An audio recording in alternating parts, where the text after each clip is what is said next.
늘 함께 하시는 하나님, 그런 주제로 말씀을 전하겠습니다. 오늘 본문은 바울이 고린도에서 열심히 복음을 전하는 이야기, 그 이야기가 주를 이루고 있습니다. 오늘은 이제 두 가지의 초점을 맞추어서 말씀을 증거하려고 합니다. 첫째는 고린도에서 복음 전하는 일에 전념하는 바울의 모습, 하나님께서 맡겨준 사명에 한눈 팔지 않고 그 오직 사명에 전념하는 바울의 모습을 좀 우리가 생각해 보려고 하고, 두 번째는 이렇게 열심히 주의 일을 하는 바울과 함께 계시면서 바울을 위로하시고 지켜주시고 힘주시는 하나님, 두 가지의 초점을 맞추어서 말씀을 증거하려고 합니다. 오늘도 하나님이 예비하신 은혜가 각자에게 맞춤형으로, 제가 많은 설교하잖아요. 다 들리지는 않아요. 설교 들을 때. 그 중에 한마디가 나한테 꽉 꽂힌다고 이제 하나님이 맞춤형으로 은혜 주시는 거예요. 여러분에게 맞춤형으로 은혜 주실 줄로 믿습니다. 자, 지난 시간에 우리 이제 바울이 고린도에 갔을 때 브리스길라와 아굴라 부부를 만났다. 근데 그 사람들이 이 텐트를 만들어서 먹고 사는 사람이었다. 그런 얘기를 했고, 로마에서 쫓겨나가지고 지금 고린도에 왔는데 하필이면 그때 바울이 고린도에 와서 이 부부가 만나가지고 함께 텐트를 만들면서 복음 사역을 했다. 그렇게 얘기하면서 이 브리스길라와 아굴라 부부에게 좀 초점을 맞추어서 지난주에는 제가 설교를 했습니다. 기억이 나시나요? 이 세상에서 제일 행복한 부부 브리스길라와 아굴라. 왜 행복했죠? 돈 많이 벌어서 행복했나요? 사업이 많이 잘 돼서 행복했나요? 하나님이 주신 그 사업의 터전을 가지고 하나님의 일을 했기 때문에 행복한 거죠. 하나님의 일을. 여러분에게도 그런 은혜가 충만하기를 바랍니다. 자, 이 브리스길라와 아굴라가 천막을 만드는 사람이었고, 사도 바울도 역시 천막을 만드는 사람이었어요. 그 아버지가 로마 군단, 그 당시 항상 전쟁이 있었기 때문에 로마 군단에다가 이 군용 천막을, 텐트를 만들어가지고 납품을 해서 로마 군단에 상당한 기여를 했기 때문에 로마 시민권을 받게 되고, 바울은 날 때부터 로마 시민으로 그렇게 태어났습니다. 그래서 유대인들은 아버지가 그 자식들에게 공부를 시키더라도 그 자식이 가업을 이룰 수 있도록 아버지가 텐트 만드는 사람이면 텐트 만드는 기술을 가르쳤어요. 랍비가 되더라도 네가 이게 네 손으로 일해서 먹고 살 수 있어야 된다 그래가지고, 그래서 이 사도 바울이 텐트를 잘 만들었습니다. 텐트를. 그래서 이제 만나가지고 텐트를 만들면서 사역을 했지요. 그러다 보니까 생계를 유지해야 되기 때문에 평일날에는 텐트를 만들고 안식일날은 회당에 가서 복음을 증거하고 이렇게 사역을 했어요. 그런데 오늘 말씀해 보면은 이제 이 사역에 이제 변화가 좀 생깁니다. 변화가. 5절을 한번 읽어보겠습니다. 시작.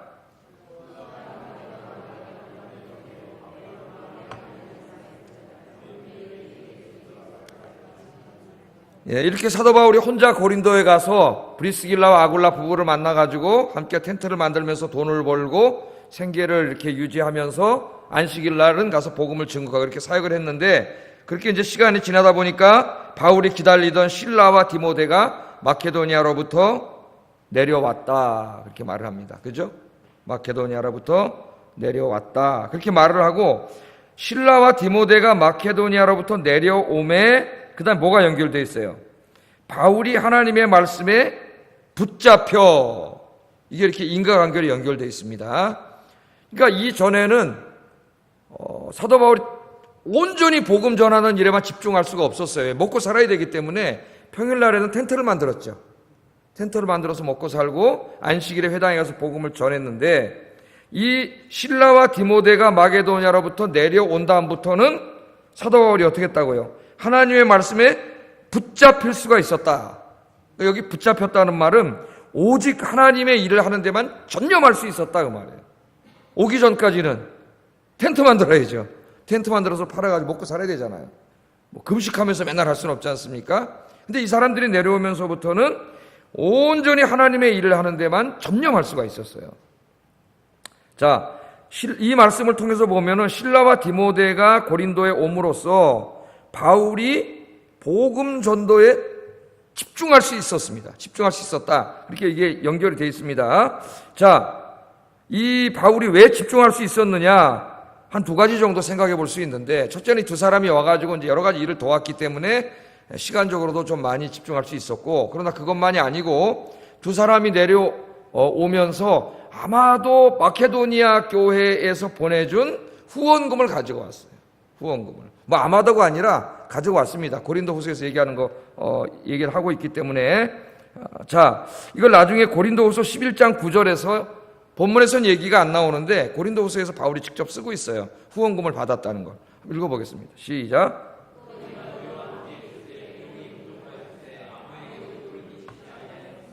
마케도니아에서 온 형제들이 나의 부족한 것을 보충하였습니다. 내가 모든 일에 너희에게 폐를 끼치지 않기 위하여 스스로 조심하였고 또 조심하리라. 아멘. 그러니까 지금 고린도 교회에 보내는 편지죠. 고린도 후서는. 네? 뭐라 그랬어요? 너희와 함께 있을 때, 그러니까 지금 이때죠, 이때. 네? 이때를 말하는 거잖아요. 내가 너희와 함께 있을 때 비용이 부족하였으나, 돈이 어디 있어? 뭐 돈 없지 뭐. 그냥 텐트 만드는 데 좀 도와줘가지고 간신히 먹고 살고, 뭐 선교할 돈이 있어요? 뭐가 없어요? 비용이 없는 거죠. 하나님의 일도 뭐가 있어야 돼요? 돈이 있어야지. 여러분, 우리가 선교사님들 딱 파송해서 저기 가 있는데 선교비를 딱 안 보내보세요. 그럼 어떻게 되겠어요? 뭐 할 수가 없죠. 굶어 죽을 수도 없고, 다 나가서 뭐 돈 벌어도 먹고 살 일도 잘 안 되고, 남의 나라 가서. 그러니까 뭘 보내줘야 돼요? 선교를 그들이 다 잘하려면은 다른 일에 신경 쓰지 않고 오직 복음 전하고 교회 세우고 이런 일에만 전념할 수 있도록 그 생활을 다 대줘야죠, 우리 교회가. 기도로 후원하고 물질로 지원해야 이걸 가지고 그들이 복음 사역하는데 전념을 하죠. 목회자든 뭐 선교사든 다 마찬가지지. 이게 지금 바울이 턱없이 부족했다고 했잖아요. 부족하면 어떻게 하겠어요? 텐트 만들어야지. 뭐 텐트 만들어가지고 노동을 하든지 뭐 딴 일을 하든지 뭐 이렇게 될 거 아닙니까? 그 돈이 부족했는데 아무에게도 누를 끼치지 않았다 그랬어요. 고린도 교인들에게 좀 손을 벌리지 않았다는 겁니다. 그 이유는 고린도 전서 9장을 읽어보면 잘 나와요. 제가 오늘 그걸 다 설교하지는 않겠습니다. 저 사람이 뭐 우리한테 돈 받으려고 저런 거 아니냐, 뭐 벨리하는 소리가 다 나오기 때문에 하나님 영광 가리고 바울이 1절 받지 않았어요. 근데 오히려 누가 도와줬어요? 고린도 교인들이 바울을 후원한 게 아니라 고린도에서 사역을 하는데 마케도니아에서 온 형제들이 도와줬다 그래요. 마케도니아에서 온 형제. 그러니까 마케도니아 교회 그러면은 데살로니가 교회하고 빌립보 교회를 말하는데, 빌립보서 4장에 보면은 빌립보 교인들이 바울이 선교하는데 몇 번 후원했다는 얘기가 나와요. 거기에 대해서 감사하죠.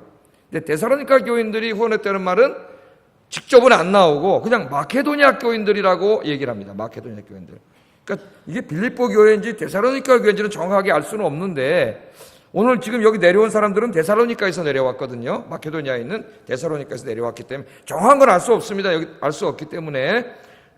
그래서 아마 이 사람들을 통해서 후원금을 보내왔는지 아니면은 직접 내려와서 후원금을 줬는지는 잘 알지 못하지만 어쨌든 지금 이 두 사람이 내려와서 바울이 복음 전하는 일에만 집중할 수 있었는데, 그 이유가 뭐냐면은 마케도니아 교회에서 보내준 후원금 때문이었다는 거예요. 후원금. 마케도니아 교인들이 이제 후원금을 보내주니까 이 돈을 받으니까 비용이 부족한 것이 채워졌죠. 그래서 이제 사도 바울이 어떻게 돼요? 평일날도 텐트 만들지 않고 안식일에만 일한 것이 아니라 평일날에도 복음을 전할 수 있게 된 거예요. 할렐루야. 그게 없었다면은 고린도는 엄청나게 손해보는 거예요. 왜?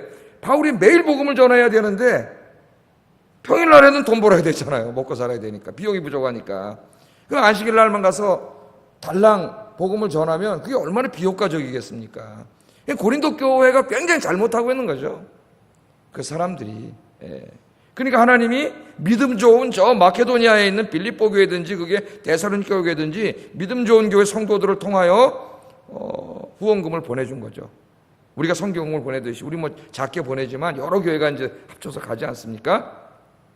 그래서 이 후원금을 받아가지고 평일날도 이제는 텐트 만들지 않고 바울이 열심히 복음 사역에 집중할 수 있었어요. 그래서 이거 두 개를 지금 이 누가 연결시켜 놓은 겁니다. 그러니까 이 마케도니아 교회들이 바울에게 보내준 후원금이 고린도 교회에 이제 우리 아까 읽었지만 뒤에 보면은 수많은 사람들을 구원하는데 아주 기묘하게 사용이 된 거죠. 왜?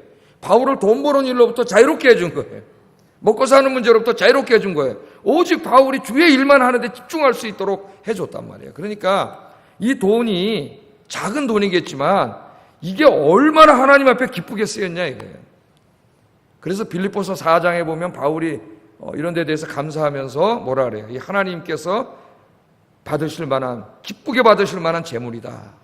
바울이 그러잖아요. 기쁘시게 받을 만한 재물이다. 그래서 여러분, 우리 그리스도인들이 돈 벌어서 어디다 씁니까? 예? 하나님 여러분에게 돈 벌게 해주셨는데 그 돈 벌어서 어디다 쓰시려고 그랬어요? 가져가실랍니까? 예? 죽을 때 가져가실랍니까? 제가 여러분 장례 치러드릴 때 관에다 넣어 드릴까요? 예? 그럼 가져갑니까 그거? 가져가지도 못해. 예? 여러분 하나님이 주신 거 어디다 써야 돼요? 이런 데다가 쓰는 게 주의 일하고 영혼 구원하고 하나님 예배하고 교육하고 전도하고 이런 데다 쓰는 게 여러분 쓰라고 주신 거예요. 하나님이. 그걸 자기 건 줄 알고 다 움켜쥐고 맨날 땅 사고 뭐 어디다 투자하고 뭐 저축해놓고 맨날 부동산 사고 이런 거에다 다 하면은 그 여러분 나중에 하나님 앞에 가보세요. 이제 엄청나게 책망받고 갈 수나 있을는지 몰라요. 갈 수나 있을는지. 오늘 이 교인들이 다 그렇게 보내줘서 이 바울이 다른 데서는 금방금방 옮겨 다녔는데 고린도에서는 오늘 이 11절에 얼만큼 머물렀다 그랬어요. 11절 한번 읽어보겠습니다. 시작.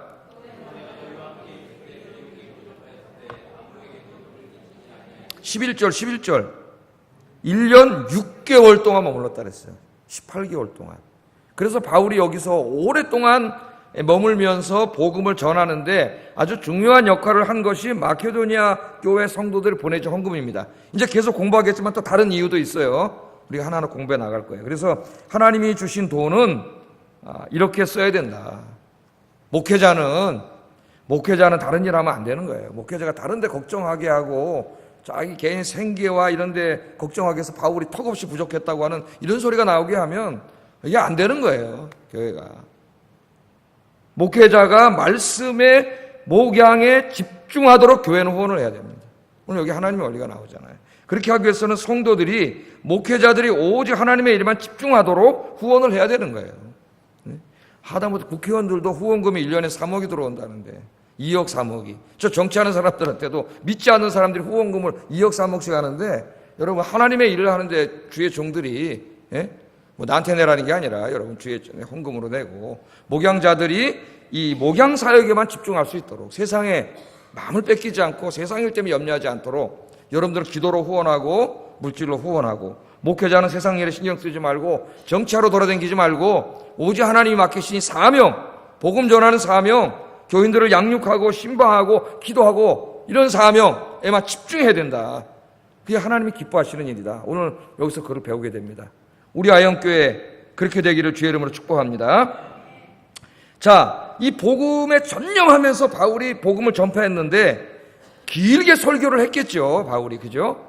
길게 설교를 해서 사도행전에 보면 바울이 길게 설교한 내용들이 나오죠. BCD 안디옥에서 한 설교 13장에 대표적으로 나오지만 오늘 간단하게 뭐라고 나와요? 예수는 그리스도라고 밝히 증언했다. 그러니까 바울이 긴 설교한 거를 딱 한 문장으로 예수는 그리스도다 그랬다는 거예요. 야, 이 누가가 요약을 너무 잘해요. 설교에 저도 군더더기를 없애야 돼. 핵심만 팍! 예수인데 하려고 그러다가 이제 좋으려고 그러면 또 좀 안 좋게 해야 되니까 제가 얘기를 하는데 예수는 그리스도다! 핵심은 그거라는 거예요. 많은 설교를 했지만 말들이 많았지만 바울이 말한 걸 다 한 문장으로 말하면은 예수는 그리스도다 그랬다는 거예요. 그리스도는 뭡니까? 오늘 저게 망가져가지고 이 잘생긴 얼굴이 안 나오는데 왜 안 나오는지는 하여튼 이게 뭐가 문제인지 모르겠어요. 자, 이런 게 안 나오고 그러면 여러분 기도하세요. 하나님 이거 좀 어떻게 내가 한번 할까? 좋은 걸로. 맨날 안 나와도 그냥 안 나오나 보다 그러고 있지 말고. 한번 좀 기도하시고 여러분. 저 이거 창피하잖아요. 지금 수도 서울 대한민국 광화문에 있는 이 교회가 지금 시골에 가도 이렇지 않은데 지금. 기도하셔야 돼요, 진짜. 자, 예수는 그리스도라. 그리스도는 뭐예요? 그리스도는 헬라어고 히브리 말로 하면 뭐예요? 그리스도는 메시아. 메시아. 그러니까 헬라어로 번역해가지고 그리스도 이렇게 읽으면 사실 아무 의미가 없어요. 메시아라 그래야 구약 성경하고 딱 연관이 돼요. 번역할 때 예수는 메시아다! 그걸 전했다는 거예요. 그거를 밝게 증거했다는 겁니다. 그러니까 바울이 여러분 이 고린도 바로 이전에 아테네에서 전도할 때는 누구에게 전도했어요? 주로 아테네 철학자들을 만났잖아요. 스토아 철학자들, 에피쿠리안 철학자들을 만나고 지식인들을 만나서 아레오바고 언덕에 올라가서 복음을 딱 전할 때는 예수는 그리스도라를 먼저 증거한 게 아니라 뭐부터 정했어요? 이 시작을. 그렇게 하면 다 도망가 버리니까 천지를 창조하신 하나님 거기서부터 증거를 하기 시작했잖아요. 그죠?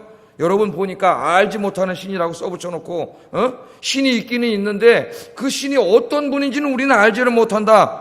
그래갖고 알지 못하는 신에게 그래서 제사를 지내는 걸 보고 여러분이 알지 못하는 신에게 제사를 지내는데 그 알지 못하는 신에 대해서 말씀하겠습니다. 그러니까 헬라의 지식인들이 쫙 집중이 되잖아요. 벌써 집중을 해요. 집중. 예? 그 다음에 그냥 천지를 창조하신 하나님, 역사를 섭리하신 하나님, 역사와 창조와 역사로 막 시작을 해서 전도를 했잖아요. 그리고 마지막에 예수님에 대해서 얘기했는데 오늘은 지금 유대인들에게 증거할 때는 어떻게 증거를 해요? 예수는 메시아다! 바로 그렇게 증거를 했어요. 예수는 메시아다. 왜? 유대인들이 지금 누구 기다리고 있어요? 메시아를 기다리고 있죠. 그 당시에 유대인들은 모두가 다 메시아 대망 사상이 있었습니다. 빨리 하나님의 아들 메시아가 와서 저 로마 제국을 다 무너뜨리고 우리 민족을 해방시켜서 우리 민족이 중심이 되는, 이스라엘이 중심이 되는 새로운 세상을 만들 것을 간절히 기다리고 있었어요. 그래서 예수님 오시기 전후로 해서 메시아 운동, 가짜 메시아가 여러 명 왔었어요. 유대 역사에 보면은. 예? 그러니까 유대인들은 지금 메시아가 언제 오나 그것만 기다리고 있는데 사도 바울이 뭐라고 얘기하는 겁니까 지금? 예? 나사렛 예수가 십자가에서 못 박혀 죽은 예수가 3일 만에 다시 살아나셨고 그분이 바로 여러분이 기다리던 구약 성경에 예언하고 있던 하나님의 아들 구원자 메시아입니다. 그분을 더 이상 기다릴 필요 없습니다. 그분이 이미 오셨습니다. 할렐루야. 이렇게 전했다는 거예요. 담대하게 사도 바울이 그렇게 전했어요. 자, 그럼 유대인들이 물어봤을 거 아닙니까? 여긴 다 자세히는 안 나오지만 아니 나사렛 예수는 우리가 알기로는 로마의 사형수로 십자가에 매달려 죽었는데 야, 이 사람아 십자가 매달려 죽으면 신명기에 의하면 하나님께 나무에 달려 죽은 자는 저주를 받은 자라 그랬는데 그거 어떻게 그 사람이 메시아냐? 메시아란 증거가 뭐냐? 그래서 바울이 뭐라 그랬을까요?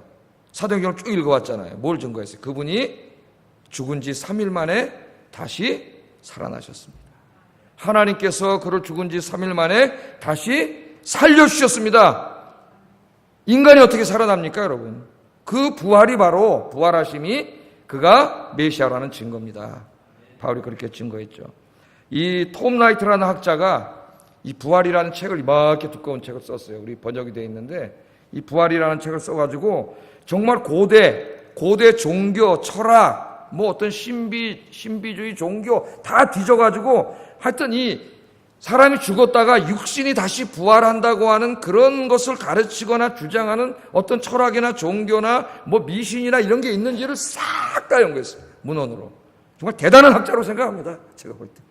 다 연구했는데 사람이 죽었다가 육신이 다시 부활한다는 것을 말하거나 생각하거나 주장하거나 한 그런 종교 철학 이때까지 인류 역사상 뭐 지금까지도 마찬가지고 아무도 없다는 걸 깨달았어요.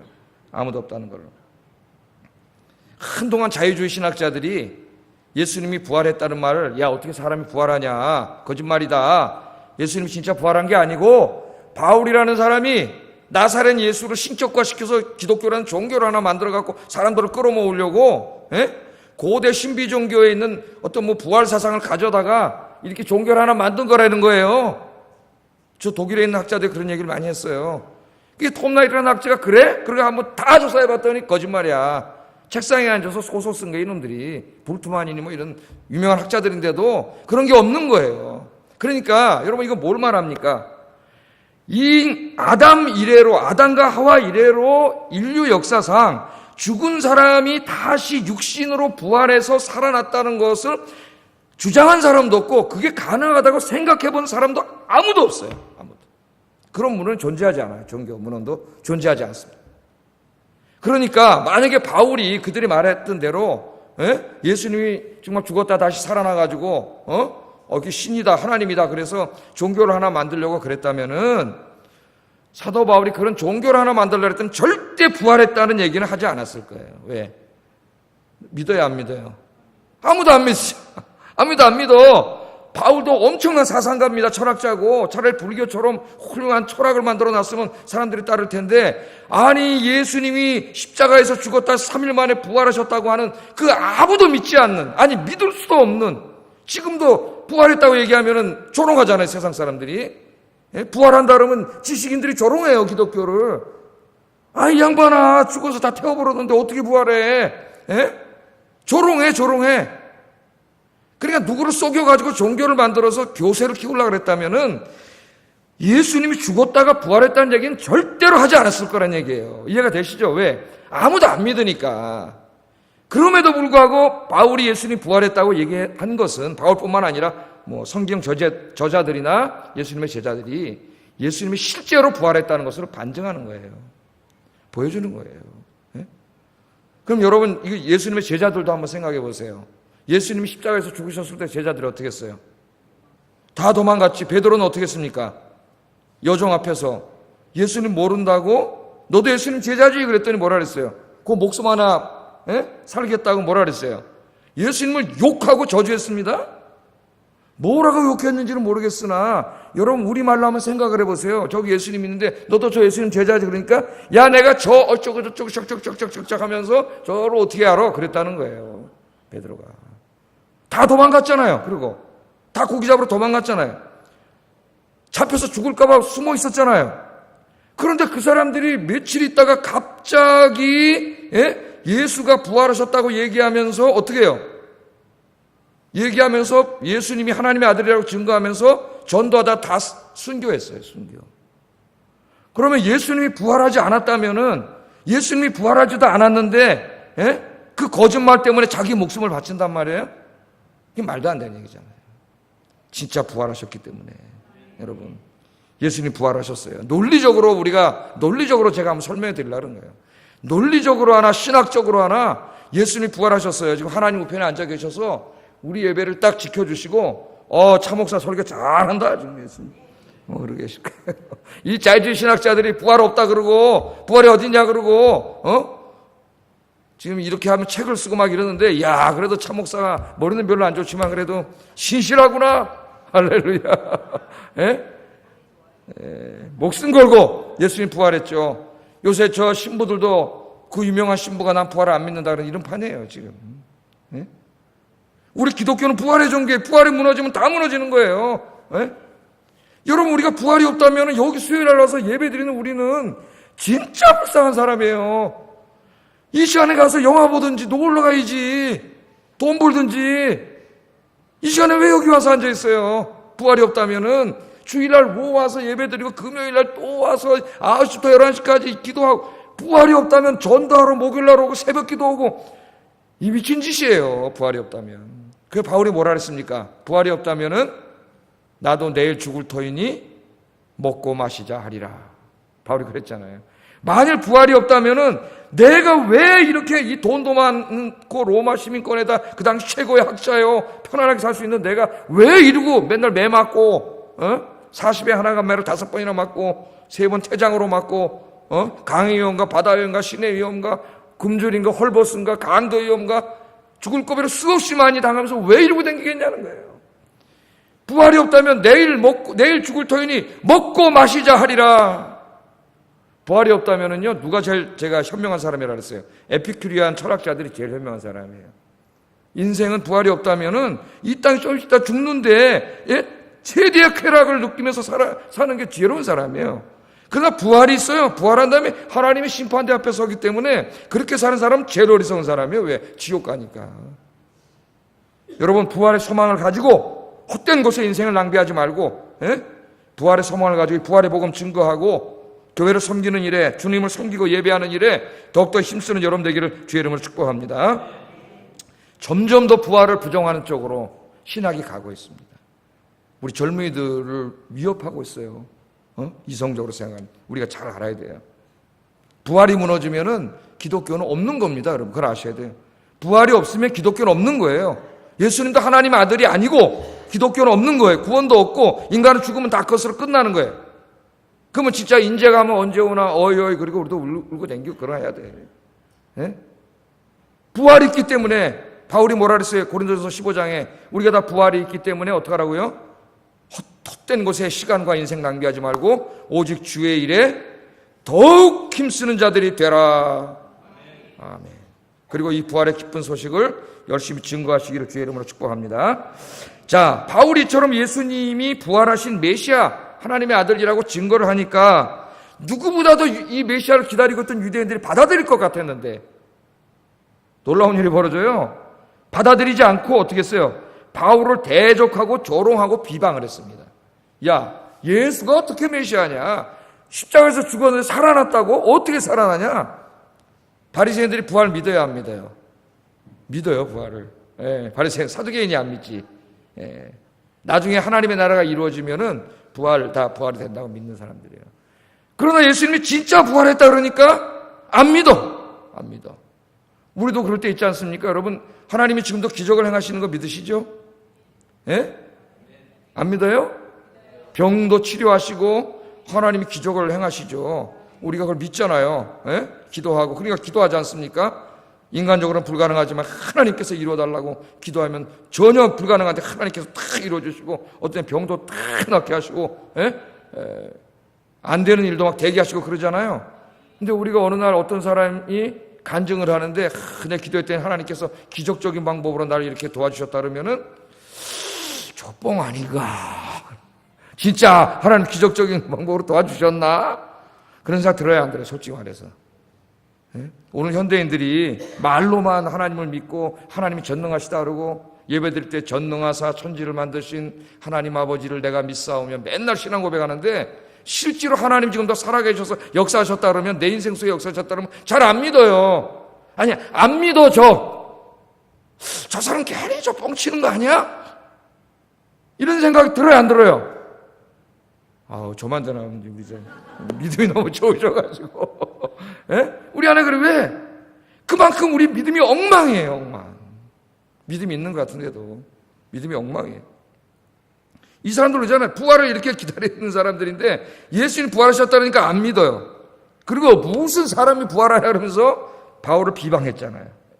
안 믿는데 언제까지 안 믿어요? 지금 믿어요, 안 믿어요? 지금까지 안 믿어요. 지금도 메시아를 기다리고 있습니다. 유대인들이. 저 미국에서도 기다리고 있고 저 팔레스틴에서 지금도 기다리고 있다니까요. 유대교와 기독교의 큰 차이가 뭔지 아세요? 예수님이 누구인가에 대해서 누가 바르게 해석했느냐예요. 예수님이 하나님의 아들 메시아냐 아니냐, 메시아라고 믿는 사람 기독교가 아니라고 생각하는 사람 유대인들이에요. 지금도 기다리고 있어요. 구원자가 올 것을. 얼마나 안타깝습니까? 지금 전 세계 유대인 중에 예수 믿고 구원받은 사람이 3%밖에 안 됩니다. 예수님도 유대인으로 태어나셨는데 제자들이 다 유대인이고 바울도 다 유대인이고 기독교가 유대교 예루살렘에서 생겨났는데 어떻게 보면 구약 성경을 갖고 있던 사람들이고 약속의 말씀에 대해서 이방인보다 훨씬 더 많이 알고 그걸 기다리고 있던 그 사람들인데 지금 그 사람들이 3%밖에 안 돼요. 이 기독교 유대인들이. 그래서 제가 풀로에서 공부할 때 보면은 가끔 유대인 학생들이 있어요. 그래서 이제 이 성경 해석하다 유대인 얘기가 나오면 굉장히 관심이 많아요. 막 로마서 9장에서 11장 막 이런 거 공부하다가 유대인 얘기가 나오면 굉장히 관심이 많아요. 왜? 그들은 하나님의 말씀을 그대로 이루어질 걸 진짜 믿기 때문에 하나님이 뭐라고 우리 민족에게 말씀하셨는지 굉장히 관심을 가져요. 지금 3%밖에 안 되지만 우리가 이제 로마서를 쭉 공부하다 보면은 로마서 11장 25절 27절에 보면은 마지막 때가 되고 예수님이 오실 날이 가까이 오면 상당수의 유대인들이 회개하고 돌아온다 그래요. 지금은 3%밖에 안 되죠. 한번 읽어보겠습니다. 로마서 11장 25절 27절 읽어보겠습니다. 시작.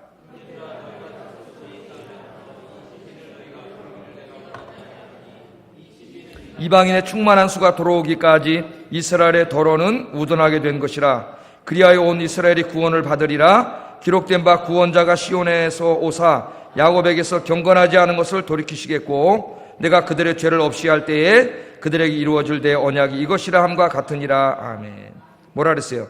이스라엘의 더러는 우둔하게 된 것이라 그리하여 온 이스라엘이 구원을 받으리라. 온 이스라엘은 한 명도 안 빼놓고 마지막 때에는 모든 이스라엘 사람이 다 구원받는다는 얘기가 아닙니다. 이게 이제 과장법 수학적인 표현으로 우리도 광화문에 사람이 많으면 뭐라 그래요? 야, 서울 사람 전부 다 모였네?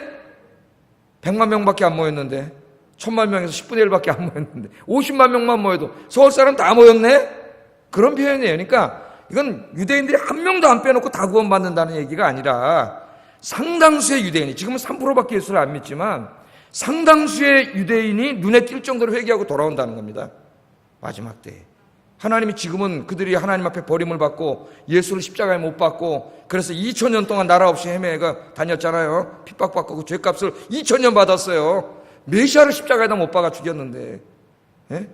회개하지 않고 2000년 동안 그렇게 고난을 당하다가 1948년에 지금 저기 팔레스타인에다, 우리나라하고 똑같아요. 우리도 48년에 여기 남한 독립정부를 세웠는데 48년에 거기다 이제, 예? 서구 열강의 도움을 받아서 독립국가를 세웠지 않습니까? 이스라엘 지금도 메시아를 그들이 기다리고 있는데 지금은 3%지만은 마지막 때에 상당수의 유대인들이 돌아올 것이라고 로마서는 이야기합니다. 성경 말씀이 이루어질까요? 안 이루어질까요? 이루어져요. 그래서 유대인 학생들이 이 말씀을 읽으면 굉장히 좋아합니다. 희망이잖아요, 희망. 자기 민족을 향해서 바울처럼 안타깝게 여기고 있는데 돌아온다는. 그래서 여러분 역사를 잘 보세요. 잘 보시다가 유대인들이 막 복음화가 돼가지고 눈에 띄게 지금 3%밖에 안 되는 유대인들인데 막 10%, 20%, 30%, 40% 막 이렇게 유대인들이 예수 믿게 되면은 그때 여러분은 뭘 깨달아야 돼요? 주님 오실 날이 가까이 왔다는 걸 알아야 돼요. 시대를 분별할 줄 알아야 돼요. 시대를. 그럼 주님 오실 날이 정말 가까웠구나. 가까웠구나. 그렇게 알아야 됩니다.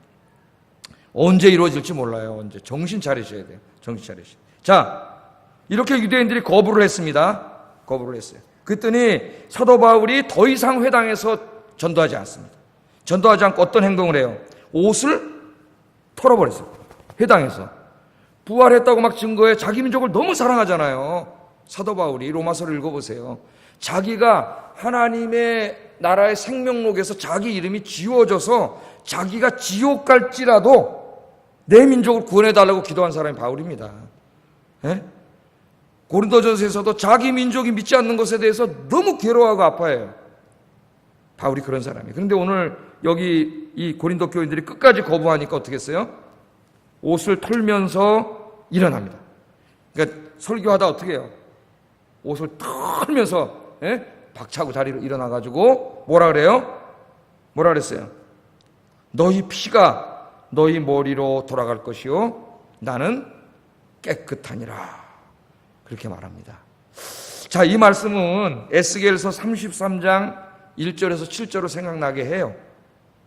이 바울이 한 말이, 하나님이 뭐라 그랬어요? 에스겔한테 내가 너를 이스라엘의 파수꾼으로 세웠다. 파수꾼은 뭐 하는 사람이에요?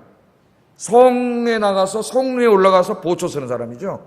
보초 쓰다가 저쪽에서 적군이 쳐들어오면 어떻게 돼? 빨리 나팔을 불고 적군이 쳐들어온다는 걸 알려야 돼. 안 그러면 여기 있는 사람들이 다 죽잖아요. 적군이 온다는 걸 알고 준비를 해야지. 근데 에스겔서에 이스라엘을 치러 오는 그 적군으로 표현된 분이 하나님이세요. 하나님. 하나님이 심판하러 오시는 거예요. 네? 그런데 이 파수꾼이 에스겔을 파수꾼으로 불렀다 그랬죠. 그러니까 에스겔한테 가서 뭐라 그랬어요? 지금 곧 하나님이 너희를 심판하러 오신다는 것을 빨리 너희 민족에게 가서 알리라는 거예요. 알리. 이제 바벨론이 쳐들어올 거 아닙니까? 하나님이 바벨론을 몽둥이로 들어서 이제 치시는데 회개하지 않으면 하나님이 너희를 바벨론을 들어서 칠 거다. 그걸 이제 에스겔은 하나님이 직접 치러 오신다는 거예요. 심판하러 오시니까 그걸 네가 가서 하나님이 빨리 알리라 그러는 거예요. 에스겔에게. 그게 파수꾼의 사명이에요. 네가 만일 가서 알렸는데도 회개하고 하나님께로 돌아오지 않으면 하나님의 심판을 받는다고 이야기했는데도 불구하고 그들이 듣지 않고 믿지 않았으면 그 핏값이 누구에게로 돌아가요? 그들 잘못이라는 거예요. 왜? 에스겔은 얘기했잖아요. 이게 파수꾼의 사명입니다. 그러나 네가 가서 얘기하지 않아서 하나님의 심판이 임한다고 얘기하지 않아서 그들이 듣지 않아가지고 하나님께로 돌아오지 않으면 내가 그 핏값을 누구한테 받는다 그랬어요? 너한테 받는다 그랬어요. 이게 우리 교회에게 주시는 귀한 말씀이에요.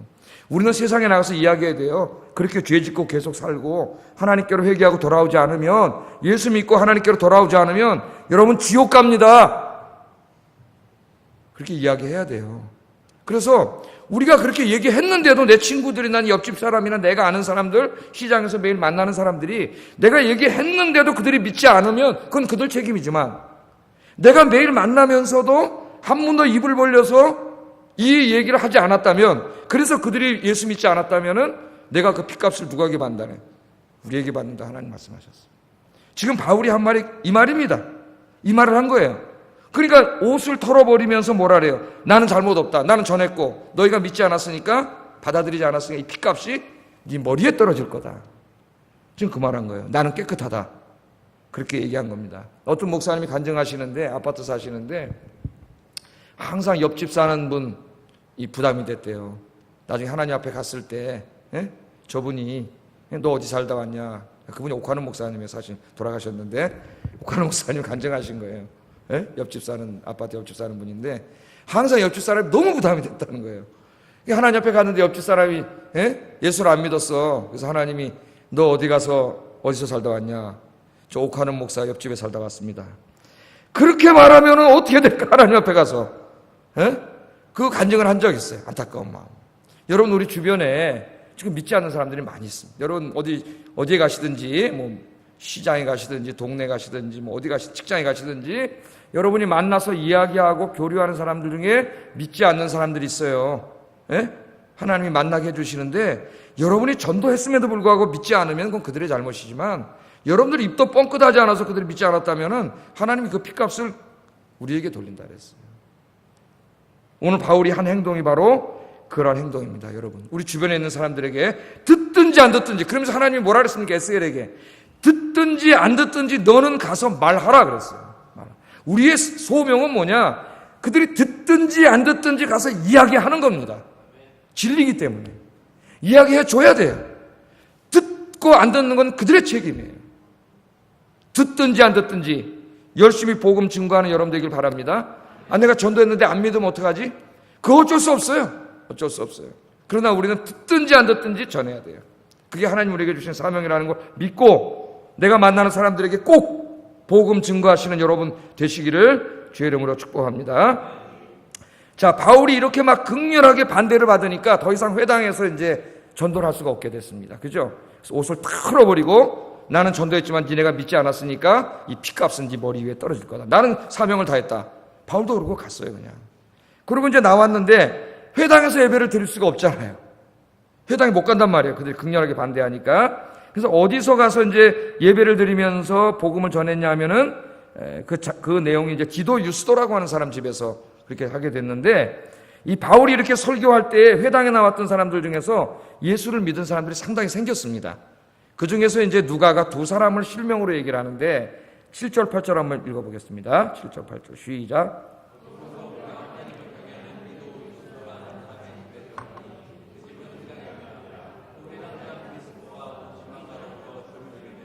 수많은 고린도 사람도 듣고 믿어 세례를 받더라. 아멘. 많은 사람들이 예수를 믿었는데 여기에 디도 유스도라고 하는 사람하고 회당장 그리스보라는 사람이 두 사람 실명으로 언급이 되는데, 특별히 누가는 뭐라고 얘기하고 있습니까? 바울이 회당에서 복음을 전하지 못하게 됐을 때 디도 유스도의 집에 들어갔다, 그렇게 얘기했어요. 근데 디도 유스도의 집은 어디에 있었어요? 회당 옆에 있었어요. 그러니까 참 바울도 담력도 대단하고 디도 유스도도 믿음이 대단하다. 회당에서 그렇게 극렬히 반대해요. 이제 다음 주에 공부하겠지만은 바울을 죽이려고 이제 유대인들이 일어납니다. 그 다음 구절 읽어보면, 살벌한데도 이 디도 유스도가 자기 집을 어떻게 한 거예요? 예수 믿은 다음에 바울이 복음을 증거하고 예배를 드릴 수 있는 교회로 사용하도록 어떻게 한 거예요? 하나님께 드린 거죠, 자기 집을. 그러니까 이 디도 유스도는 이 이름이 로마 이름입니다. 로마 이름, 로마식 이름이고, 그러니까 로마 시민권자일 거예요, 이 사람이. 그리고 이렇게 큰 집을 갖고 있는 것으로 봐서 상당히 부유한 사람입니다. 그러니까 하나님을 믿은 다음에 하나님이 주신 자기의 큰 집을 하나님께 드린 거죠. 그래서 거기서 예배를 드릴 수 있도록 그렇게 했는데, 여기에 나오는 디도 유스도가 누구냐면, 학자들은, 바울을 연구한 학자들은 고린도전서 1장 14절과 로마서 1장 14절에 나오는 가이오라고 하는 사람과 동일시해요. 가이오라고 하는 사람 동일시합니다. 자, 고린도전서 1장 14절 한번 읽어보겠습니다. 시작.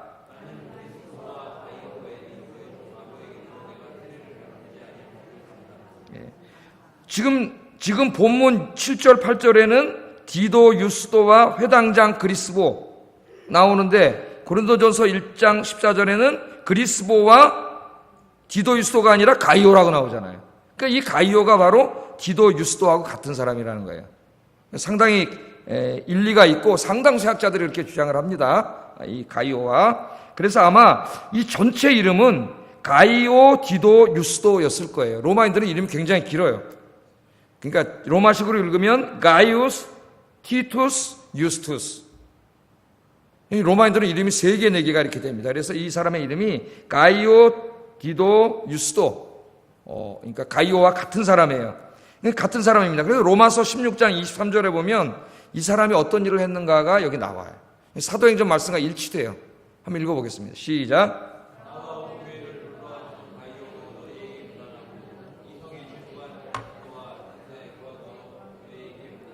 예, 여기에 지금 이 디도 유스도, 즉 가이오 디도 유스도를 소개하면서 뭐라고 소개해요?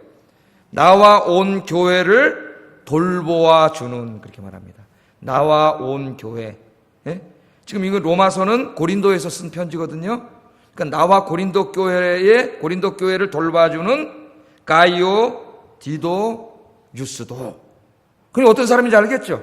자기의 집을 드린 거예요. 회당에서 못하게 하니까 자기의 집을 드려서 그 집을 하나님께 바쳐서 거기서 한번 고린도 교회가 예배를 드리도록 그렇게 자기의 집을 드린 거죠. 예배를 드리고 전도하는데 전처 기조로 삼을 뿐만 아니라 나중에 바울이 얘기하기를 나와 온 교회를 돌봐줬다는 거예요. 그냥 뭘로 돌봐줬다는 거예요? 이 사람 부자니까. 돈으로. 하나님 주신 돈으로. 그러니까 아까는 맨 처음에 누가 했어요? 고린도 교회 하는 사람이 없어가지고 저 마케도니아 교회 사람들이 보내준 헌금 때문에 바울이 평일날에도 복음을 전할 수 있었는데 이제는 바로 이 사람 가이오 디도 유스도가 자기 집도 드리고 자기 재산으로 어떻게 하고 있습니까? 바울의 선교와 목회를 후원하고 있는 거죠. 그래서 바울이 인사하기를 나와 온 교회를 돌봐주는 가이오 디도 유스도가 로마 교인인 너희들에게 문안한다. 그렇게 바울이 소개하고 있습니다. 그래서 바울은 이런 사람들이 있었기 때문에, 후원이 있었기 때문에 다른 지역처럼 금방 떠나지 않고 무려 얼마를 더 사역했다고 여기서? 1년 6개월 동안. 1년 6개월이면 여러분 돈이 엄청나게 듭니다. 거기 무슨 집이 있어요? 뭐가 있어요? 그럼 집으로 넣어서 먹고 자야 되는데 그런 문제를 누가 다 해결해 주는 거예요. 지금 가이오가 해결해 주고 좀 있으면 스테바나도 나오고 이제 좀 있어요. 오늘 여기 이제 가이오가 나오는데 집도 해주고 그 다음에 돈도 후원해주고 또 브리스길라 아굴라 함께 텐트 만들어서 도와주고. 그러니까 우리가 지금 여기서 보면 여러 사람이 조금씩 늘어나가지고 이 선교를 후원하는 거예요. 그래서 1년 6개월 동안이나 굉장히 길게 머무른 거죠. 이 다음에 이제 에베소에서 3차 선교 때 2년 6개월, 거의 3년을 머뭅니다. 이 두 군데서 잘 오래 머물렀어요. 사도 바울. 그래서 고린도에 굉장히 많은 사람들이 예수 믿었지. 오늘 뭐라 그래요? 수많은 사람들이 예수 믿고 돌아오는 역사가 일어났습니다. 하나님께서 저는 목회자로 불렀고 여러분들은 이제 성도님으로 이렇게 부르셨는데 여러분 가장 행복한 사람이 누구예요? 지난주에 얘기했죠. 하나님 주신 것들로 하나님 섬기고 하나님의 일을 하면서 사는 사람이 제일 행복한 사람이에요. 하나님이 그런 사람 복 주시고 그런 사람 천국에서 어때요? 하나님 상급이 커요. 커. 여러분 남은 인생과 하나님이 여러분이 주신 모든 것들을 가지고 여기에 있는 이 브리스길라와 아굴라 혹은 마케도니아 교인들 또 이 가이오 디도 유스도스처럼 그렇게 쓰임받고 주의 일 하다가 천국 가시는 여러분들에게 주의 이름으로 축복합니다. 그렇게 살다 천국에서 만납시다. 인사하겠습니다. 이 땅에서 뭐 살아봤댔자, 뭐 여러분 이 땅에서 집 짓고 살아봤댔자, 자기가 뭐 200평에 살아봤댔자 몇 년 살 거예요 여기서? 그 안에 있으면 행복할 것 같아요? 넓은 집에 청소하기만 힘들고, 그 앉아 있다가 우울해지고, 그래 행복하지 않아요. 주의 일하는 게 제일 행복한 거예요, 여러분. 막 교회 와가지고 기도하고 봉사하고 전도하고, 그리고 집에 가서 피곤해서 밤에 잠도 잘 하고 그냥 딱 자도 새벽에 벌떡 일어나가지고 와서 새벽 기도하고 여러분, 그러고 막 하나님이 성령 충만해서 기쁨 주고 평강 주고 막 삶의 생동감이 넘치고 뿐만 아니라 여러분 하는 일도 잘 되게 하실 줄로 믿습니다. 그래서 신명기 보니까 그런 사람은 하나님이 잘 되고 형통한 길을 준다 그랬어요. 이 땅에서 장수하고 복을 주신다 그랬어요. 나가도 복을 받고 들어가도 복을 받고 하는 일이 잘 되고 우리 성도님들이 정말 그랬으면 좋겠어요. 내가 기도하고 있습니다, 여러분. 여러분들이 다 그렇게 될 줄로 믿습니다. 자, 바울의 설교가 많은 반대를 일으켰지만은 이런 분들의 헌신과 동력으로 인해서 많은 결실을 맺게 되었습니다. 그러나 이제 한 가지 이제 바울도 지쳐요. 바울도 누구예요? 한 사람의 인간입니다. 그가 무슨 아이언맨이 아니에요. 철로 만든 사람이 아니에요. 바울도 인간이에요. 바울도 서서히 지쳐갑니다. 왜? 끊임없이 고린도 사람들이 가만두질 않잖아요. 계속 이제 다음 주에 나와요. 계속 힘들게 하는 거예요. 자, 빌립보에서도 그랬죠. 데살로니가 그랬죠. 베레아에서 그랬죠. 아테네에서 그랬죠. 지금 고린도에 오니까 또 그러죠. 한 번도 편안한 상태에서 주회를 해본 적이 없어요. 사도 바울은. 이런 걸 보면은 요새 현대교회 목사들도 힘들다 그러는데 되게 미안해요. 바울한테 그런 생각했다가. 예? 그래도 바울처럼은 아니잖아요. 바울처럼. 이렇게 힘든 가운데, 그리고 초대교회 성도들처럼 그렇게 힘든 가운데 우리가 신앙생활 하지도 않아요. 자, 너무 힘들었습니다. 근데 오늘 성경에 보면은 계속되는 반대와 핍박이 오면서 바울도 인간인지라 아마 두려움이 생겼던 것 같아요. 두려움이. 그래서 내가 더 이상 고린도에서 사역 못하겠다. 1년 6개월을 다 못하고 그 훨씬 전에 갈라 그랬어요. 내가 다 못하고 이제 가야 되겠다. 그런 생각을 했는데 이제 하나님이 찾아오십니다. 주님께서. 그래서 위대한 사도인 바울도 지칠 때가 있었고 힘들 때가 있었다. 그도 인간인지라 계속되는 환난과 핍박과 반대로 인하여 두려워했다. 인간입니다. 그도 두려워했어요. 훗날 사도 바울이 이때 얼마나 두려워했는지 고린도전서 2장 3절에서 고백합니다. 읽어보겠습니다. 시작. 고린도 교인들에게 나중에 고린도를 떠나서 에베소에서 편지 보내면서 뭐라 그래요? 너희 가운데 있었을 때 내가 굉장히 담대하게 보이고 너희들이 볼 땐 그랬지만은 사실 나는 어땠다고요? 약했고 두려워서 힘이 떨었다 그래요. 사실 여러분 지도자들은 이런 얘기 안 합니다. 왜? 체면국이잖아요. 자존심 상하잖아요. 그래서 목사들이 좀 뻥을 치죠. 자기는 마치 하나님과 동기동창생인 것처럼 한 번도 나는 두려워한 적도 없고 실망해 본 적도 없고 막 전지전능한 것처럼만 얘기하는데 다 거짓말이에요. 우리 인간이 약해. 그렇게 할 수가 없어요. 바울이 그런 걸 갖다 교만하게 숨기지 않습니다. 내가 너희 가운데 있을 때 내가 얼마나 약하고 내가 얼마나 무서워서 떨었는지 아니? 그렇게 얘기해요. 왜 이 얘기를 했을까요? 왜 자기를 한껏 낮출까요? 그리스도를 높이기 위해서예요. 내가 한 게 아니라는 거야. 나도 무서워서 그때 도망가려고 그랬어. 1년 6개월 동안 안 있고 나도 몇 달 있다 도망가려고 그랬다는 거예요. 너무 두렵고 무서워서. 자기의 연약함을 드러내는 것은 자기를 높이지 않고 주님을 높이기 위해서입니다. 주님을. 우리 인간이 자꾸 잘못하는 게 자기를 높이는 거예요. 자기를. 별것도 없는데 사실은. 자기를 자꾸 높여요. 주님을 높이는 거예요. 한없이 약했고 두려워했다. 그 무섭고 두려울 때 이제 바울이 얘기하는 거죠. 오늘 누가 찾아왔습니까? 그날 밤에 부활하신 주님께서 바울을 찾아오십니다. 야, 진짜 눈물이 나는 장면이. 부활하신 주님께서 맨 처음엔 어떻게 하셨어요? 저 고린도에서 사역할 때 브리스길라와 아굴라를 만나서 좀 힘을 얻게 하셨고 또 좀 평일날은 일을 못하고 이렇게 일하면서 할 때 또 저 데살로니가 있던 이제 실라와 디모데가 내려오고 마케도냐 교회 헌금 좀 보내준 것 같고 좀 또 힘을 내 기뻤겠죠. 또 주의 일 하다가 또 힘들라 그러니까 이 가이오 디도유스가 구원받아 자기 집을 내놓고 또 후원금을 내고 이래서 또 하면서 또 기뻤고 또 힘을 얻었는데 그래도 계속 반대하니까 그게 또 지치는 거예요. 인간이. 여러분, 인간은 그래요. 두렵고 무섭고 떨고 이제는 도저히 안 되겠으니까 어떻게 했어요? 사람을 통해서 위로하시던 주님이 직접 찾아오신 거예요. 직접 찾아오셔서 9절 하반절 10절에 이렇게 말씀하십니다. 같이 한번 읽어보겠습니다. 시작.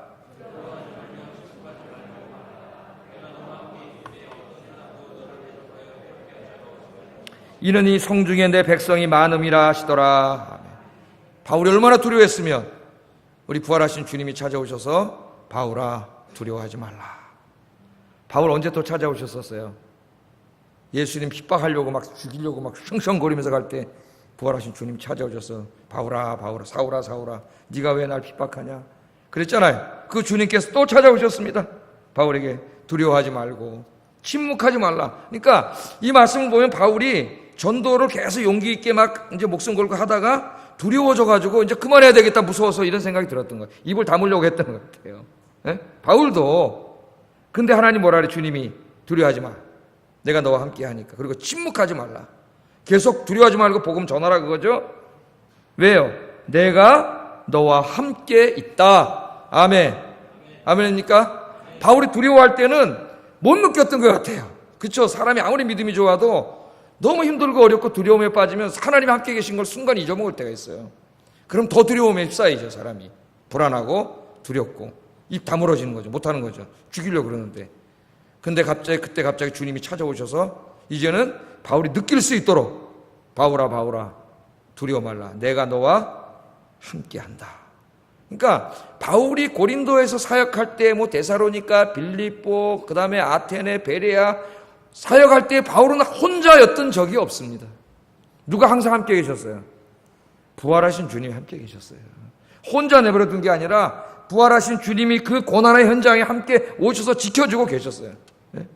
주님이 찾아오셔서 두려워하지 말라. 내가 너와 함께 하니까 어떤 사람도 너를 대적하여 해롭게 할 자가 없을 것이다. 할렐루야. 저들이 막 아무리 막 너를 죽이겠다 그러고 때려 죽이겠다 그러고 별짓을 다 해도 아무도 너를 해하지 못할 거다. 왜? 내가 너와 함께 하면서 너를 지켜주니까 두려워하지 말고 담대하게 이야기해라. 주님께서 그렇게 이야기합니다. 바울은 그날 밤 주님을 만나고 큰 위로를 받았습니다. 큰 위로를 받았어요. 용기를 얻었습니다. 부활하신 예수님께서 저 보좌에서 다시 이 미천한 곳으로 내려오셔서 미천한 자신을 위로해 주신 그 놀라운 은혜에 크게 감격했어요. 한없이 약해졌던 마음이 다시 힘을 얻고 용기를 얻었습니다. 그럴 때 많죠, 여러분. 주의 일하다 낙마하고 실망하고 이제 그만해야 되겠다. 그리고 기도하는데 갑자기 주님이 찾아오셔서 힘을 주셔가지고 다시 힘을 얻고 용기를 얻어서 주의 일할 때가 있습니다. 여러분, 주의 일할 때 절대 혼자가 아니고 주님께서 여러분과 함께 계십니다. 주님은 절대 우리가 혼자 내버려두지 않아요. 여러분 기도해 보세요. 주님이 함께 계시면 느껴져요. 주님은 때로는 우리가 너무 힘들면 찾아오셔서 창모야 두려워하지 말라 그렇게 말씀하실 때도 있어요. 그런데 항상 그렇게 하시는 건 아니에요.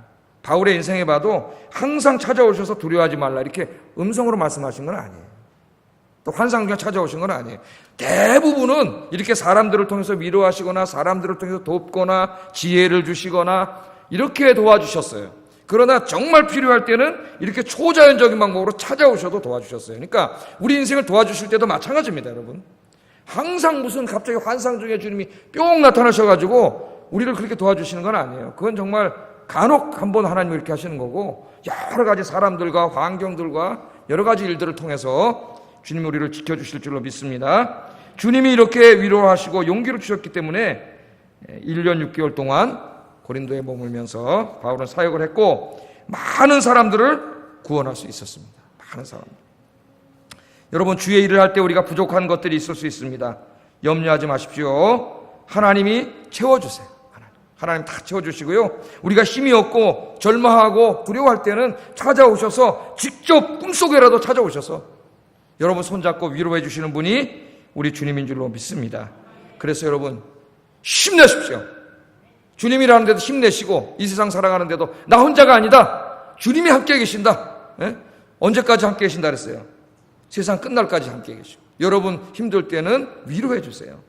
고린도후서 1장 3절 4절 읽어보겠습니다. 시작.